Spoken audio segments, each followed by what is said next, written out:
Matapos ating malaman ang latest updates sa bowling, atin namang kamustahin ang ilang miyembro ng Philippine bowling team. Kaya naman, let's welcome to PTV Sports, 2019 Southeast Asian Games silver medalist Patrick Nuki and bronze medalist Lara Posadas Wong. Welcome to PTV Sports, Patrick and Lara. Hi, Meg. Thank you po. Hello. Yes, Hello. before anything else, how are you guys doing? Let's start with Lara. For now, we're getting bored because we don't have any bowling. So medyo we're very eager to go back on the lanes again. So yun. It's been Oo 6 nga, months, so it's very hard. I can relate with you. Medyo nabuboring ang mga tao because it's been 6 months under the quarantine. How about Patrick? Kamusta ka na? Yes, that's pretty much the same situation din for me. Nabobore na rin ako kasi I haven't been able to play bowling and also uh 6 months rin. So looking forward nga kami to that. Mhm. Sabi nga natin, no, 6 months na tayo under the quarantine at unti-unti na tayong nag-a-adjust para sa new normal. With that said, ano-ano na ba ang mga new normal activities or hobbies nyo ngayon? For some athletes na na-interview namin, nagkaroon na sila ng YouTube channel. Some, natuto ng magluto. How about you guys? Patrick, ikaw? Well, I've gotten into fitness rin during quarantine. Also with the fact now we have this train SNC, strength and conditioning, every week, 2 times a week. So I guess that helped uh yung my eagerness to be into fitness.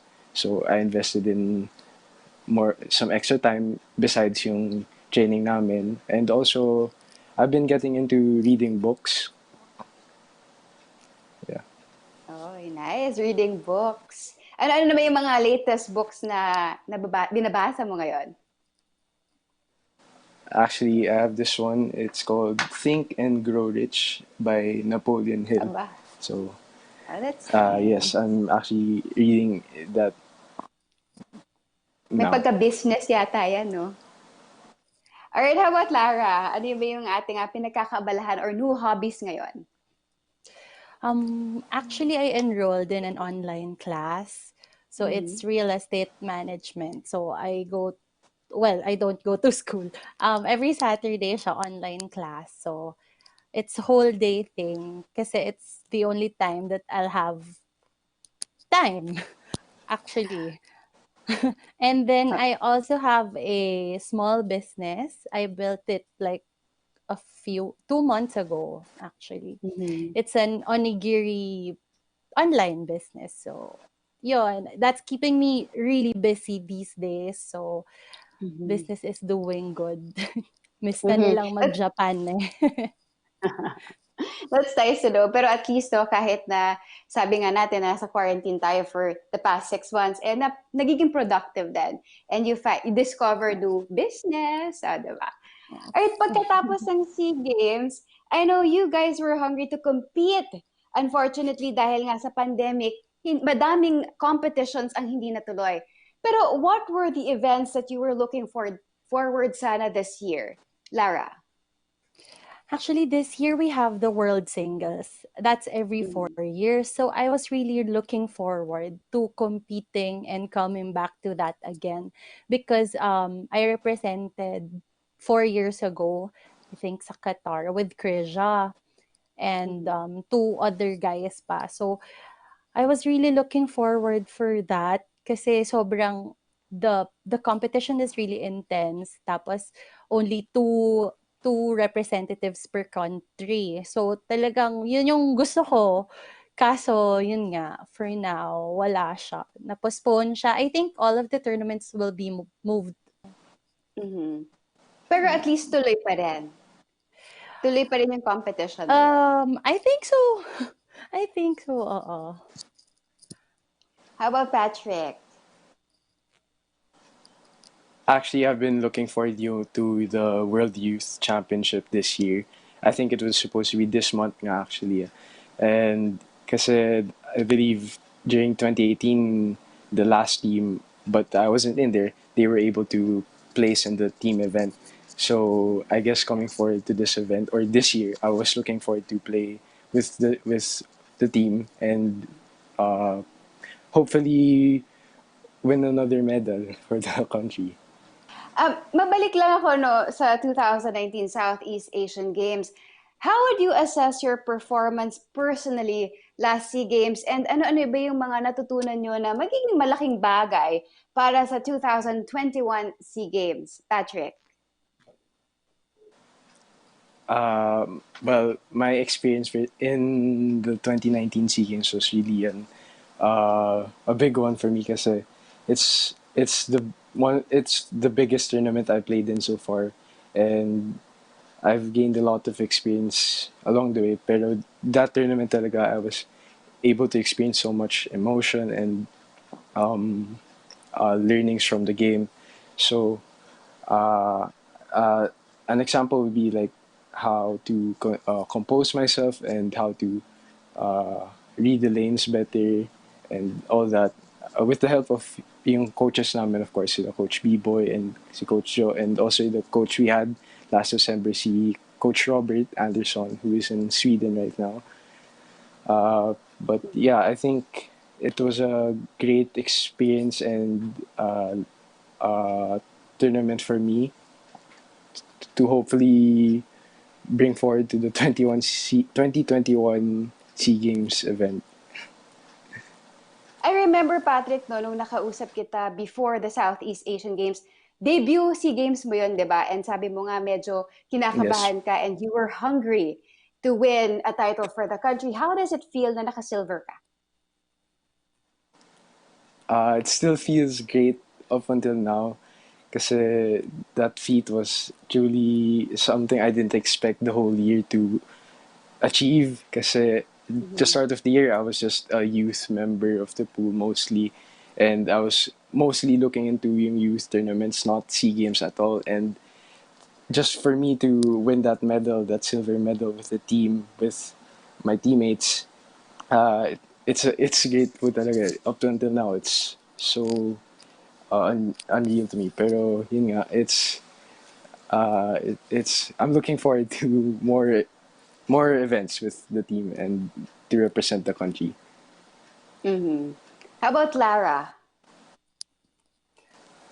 Actually, personally, SEA Games for me, actually, the start is very slow for me. Mhm. So I was kind of disappointed with myself during the singles and the doubles event because, I could have done better. But after that, during the mixed doubles and also the team event, alam mo yung parang inisip ko na lang na parang, sige mag-risk ka. Like, do the adjustments that you want to do. Don't be afraid. So, yun. So, that's one of the biggest learning for me for the SEA Games na I don't want to hold back myself. Kasi Mhm. parang, alam mo yung, you're in the pocket zone, pero Mhm. you're not striking. So, I had Mhm. so much single pins during that time. So all I did was to spare and to spare and to spare, which is um, actually hindi ka naman mananalo ng gold with just sparing. So talagang na-disappoint ako during the first 2 days. That's why sabi ko lang mag-let go ako, tapos I actually did better during the mixed doubles and also the team event, and I didn't expect that I'll be going into the Masters event also. Kasi pang 16 ako. Diba? Ako yung cut off for that, for the Masters event. So parang sobrang, kahit papano, bad start, but it was a pretty good finish naman for the team also. I remember the women's team are all aiming for gold, especially home court tayo during that time. And sinabi niyo one factor na medyo nag-aano kayo is your mental. mental Mhm. focus. Kaya meron tayong sports psychology sa bowling. Do you Mhm. think during that time ba medyo naano yung mental focus natin? During the team event, actually, it's well, sobrang nakaka-pressure siya. But I'll speak personally for myself. Uh, he- Sobrang nakatulong yung mental preparation namin during that time. Kasi I was able to think clearly. I was able to talk to my teammates and then cheer for them whenever they feel down. So sobrang, I think kahit pa paano nakatulong siya sa team. So not getting gold is very disappointing. But then, at the same time, yun nga hindi lang din kami nagsabay-sabay ng performance during the team event. So, nahirapan kami actually sa totoo lang. Parang hindi nag-match yung Mhm. ano namin, yung team namin during that time. But sa lanes sa lanes. Pero like during the game, talagang the teamwork was there. We were adjusting for each other and cheering for each other talaga. Mhm. All right. Nabanggit ni Coach B-Boy na you guys are having an online training. For you, ano ba yung mga advantages at disadvantages nito compared sa ginagawa niyo na regular training noon? Let's start with Lara. One advantage is definitely there's no traffic. Kasi, like, sobrang hirap. Like, pupunta ka sa training every day, tapos you encounter traffic jam, and you're traveling for 2 hours to training for 1.5 hours, and then go back again for another 2 hours kasi dahil lang sa traffic jam. So that's one Hmm. big advantage for us. But there are more disadvantages than advantage eh. Kasi, like for me, I live in a small space in a condo. So it's Mhm. very hard for me to work out here. Syempre, wala kaming space. Tapos, kailangan, minsan yung mga workout, yung legs mo, 'di ba? Alam mo yun, gusto mo tumakbo but you can't. And then, during the start, I just made do with, yun nga, yung mga bottled water. Kasi we don't have dumbbells at home. Tapos, eventually, nakabili naman na ako ngayon. So, pair na ako dito. Mhm. Pero, ang hirap. Ang hirap. And then, I miss the team din. Na parang pag Mhm. nag-workout, ganyan. Syempre, iba pa rin Mhm. yung nakikita mo sila na magkakasama kayo. Yun. Most especially, the bowling team are very close, diba? Sobrang close nyo, especially nila Liza. How Yeah. about Patrick?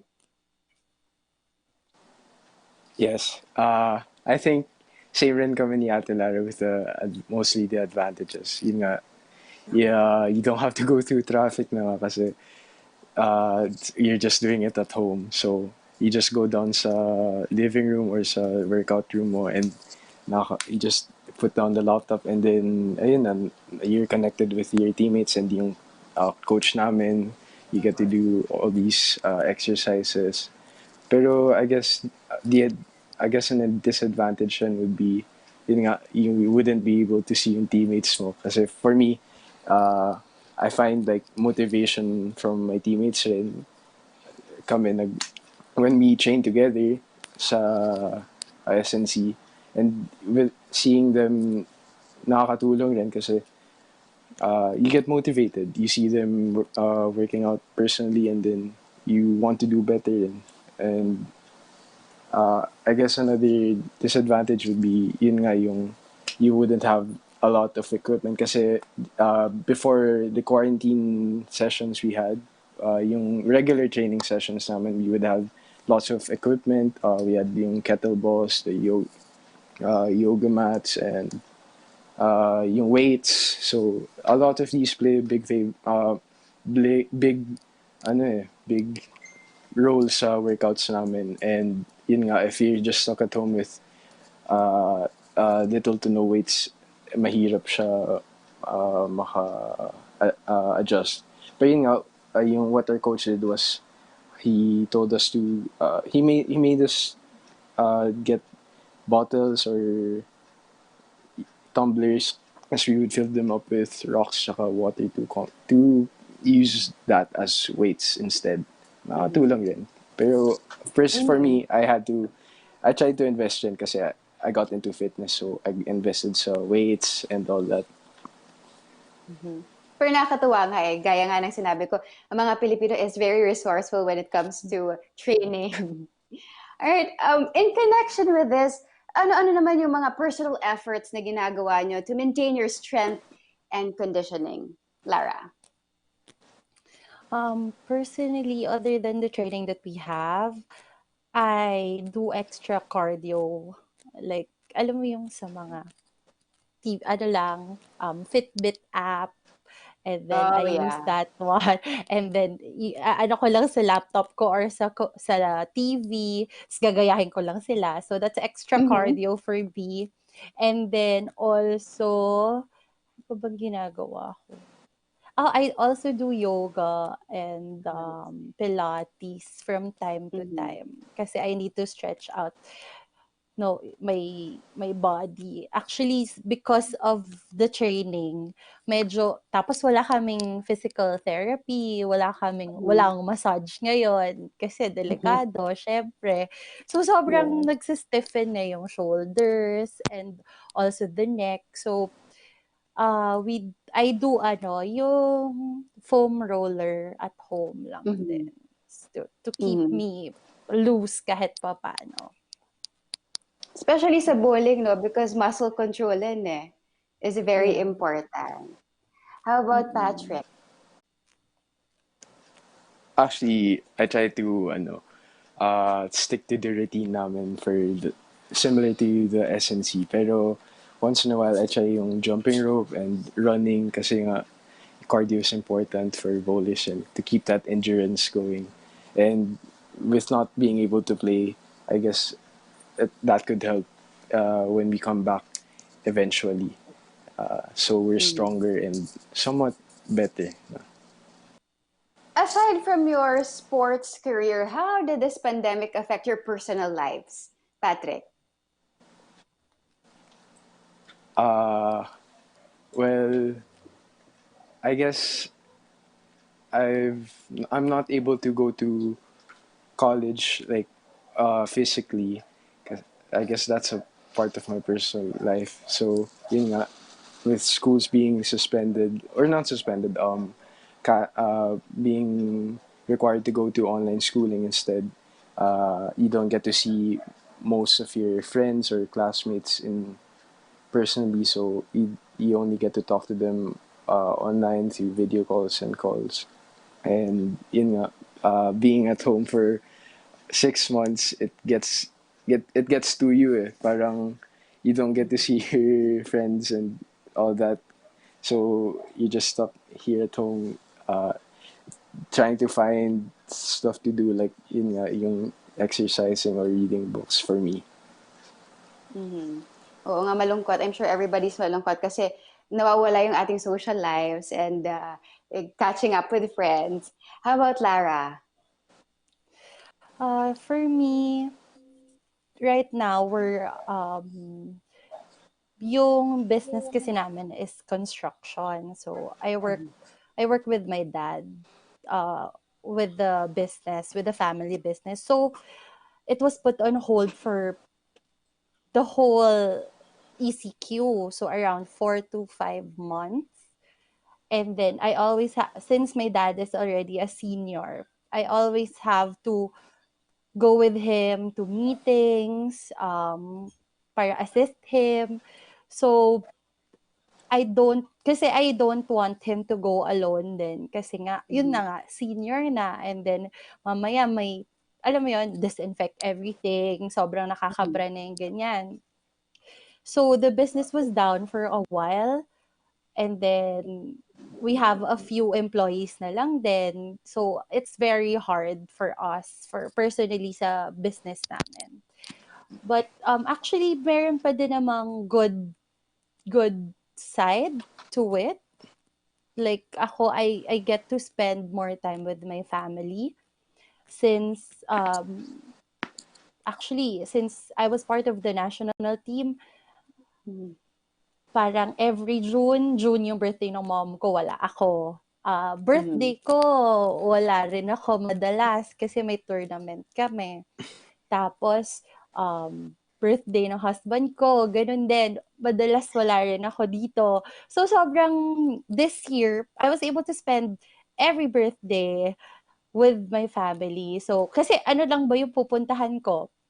My house, my husband's house, and also yung family ko, yung sa side ko rin. So, yun lang yung pinupuntahan ko. Medyo nakakalungkot din minsan, pero like, sobrang nakatulong sa family time. Kasi I get to Mhm. spend more time with them. Mhm. At least, no, despite the pandemic, you're able to spend more time with your family at nakapag-attend ng mga birthdays. So Yes. that's a good thing.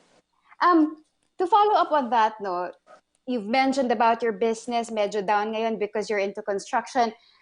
And how do you cope up with that mentally, especially this pandemic? During the start, at first kasi parang ang daming na put on hold. Tapos pataas na ng pataas yung bills. Like, syempre, there's rent. I have rent on, actually, I pay for the juice, I pay for Meralco, for myself, for sa amin ng husband ko. Tapos, um, so, sobrang nakatulong yung mental training namin kasi continuous siya with Coach Marcos. So, after sobrang praning anxiety for a few, actually parang a month, ganyan, nakatulong nung parang looking at the brighter side. Parang binibigyan niya kami ng mga, ano yun, write on your journal, parang uh, a good thing that happened to you every week or every day. Kasi there will always be a good thing that will happen to you, kahit yung small thing lang. Tapos that was when I nag-turn around din na I can't I can't just be stuck like this Mhm. for a long time. So I decided on, yun nga, building a new business, personal business para sa akin, para to earn extra money also. And then, luckily for me kasi yung husband ko sa bank siya. So, tuloy pa rin sila sa work. Hindi nag-cut ng employees or anything Mhm. like that. So, kahit papaano, kahit wala kami masyadong sweldo, ganyan, we get by naman. So, I'm doing very good right now. That's nice to hear. How about Patrick? How do you cope mentally with this ongoing pandemic? Uh, well, I guess one part would be in nga trying to spend time with yung family ko kasi last year we were always on going on trips and busy. So during this quarantine, I made it I made an effort to try to uh, talk to them more and try to spend more time with them kahit konti lang. Well, yung konting time na yun, naging maraming time kasi 6 months na in quarantine and sila palagi kasama ko. So, I guess that's a part of it. Pero, uh, during the middle part of quarantine, I also tried to read books. I tried to get my mind off of a lot of things going around outside with the pandemic going on. So I try to uh, parang meditate or keep myself peace or something like that. Kasi with reading books, I'm not really a book reader before quarantine and all that. I just started recently, and by reading books, parang I learn more and uh, I'm not thinking too much about all the negative things instead. And yun nga, we also have this mental training with our coach, si Coach Marcos.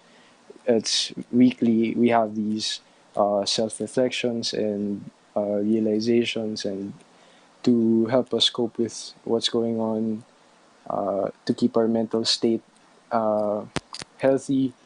So yun, I guess all those things nakakatulong sa mental state ko ngayon. Alright. On a lighter note naman, since tuluyan na ngang pumasok ang Burr months and our country is still under community quarantine, ano-ano na yung pinaka nami-miss nyo sa mga teammates nyo, Lara? Pinaka na-miss ko, sa totoo lang, other than bowling with my teammates, is eating out with them. Kasi we usually eat Korean barbecue. Kami nila Patrick. Meron pa nga kaming nakaschedule before kasi one of our teammates from Bahrain na OFW went home here. So, nakaschedule kami niyan to eat out, ganyan. So, pero yun, di natuloy lahat. Nakakamiss talaga kumain sa labas with them. Totoo yan. And right now, medyo awkward kumain sa labas kasi hiwalay-hiwalay kayo, may distancing, tapos meron pang harang. How about Patrick? Actually, same rin kami ni Ate Lara na namimiss kumain with teammates kasi that's what we usually do after training. Since we train sa Star Mall lang, usually naglalakad lang kami to Shangri-La or Mega Mall or stuff like that after SNC. I think na yung bonding with our teammates nakakamiss talaga. And we don't get to do that obviously this quarantine. So, nakakamiss lang. Okay, medyo pasayahin muna natin ang ating mga viewers. We all know na isa ang bowling sa pinakasikat na sports and at the same time, hobby ng mga Pinoy. Thanks to its very friendly gameplay. Kaya naman, para mas lumawak pa ang knowledge ng mga teammates natin na nanonood pagdating sa bowling, we'll have a short trivia quiz about the history of Philippine bowling. Konting trivia lang ito, Patrick and Lara. This quiz was actually prepared personally by no other than our very own World 10-Pin Bowling Champion and na si Coach B-Boy Rivera. Nako. Oh no! Oo. Ready na ba kayo? Lara and Patrick. Sige. Game. Yes, ready na. We'll try. Ready na. Okay. Meron ba kayong ball, pen, and papers with you? Yes. Yes. Meron. How about Patrick? Meron. Okay, let the games begin. Our number one question. Who is the first Filipino youth bowler to win a World Singles Gold Medal? World Singles Gold Medal? World Singles. Mukhang mahirap nga. World Single? Wait lang Ang hirap naman nito, Coach B-Boy. Ano ba to? Sige, susulat kita.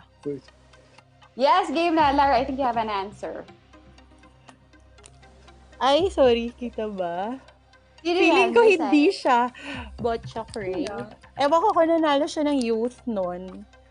Dalawa kasi nasa utak ko eh. I have no idea pero since siya gumawa nung test, I figured siya siguro. Naisip ko rin yun eh. Pero hindi siya nag-youth eh.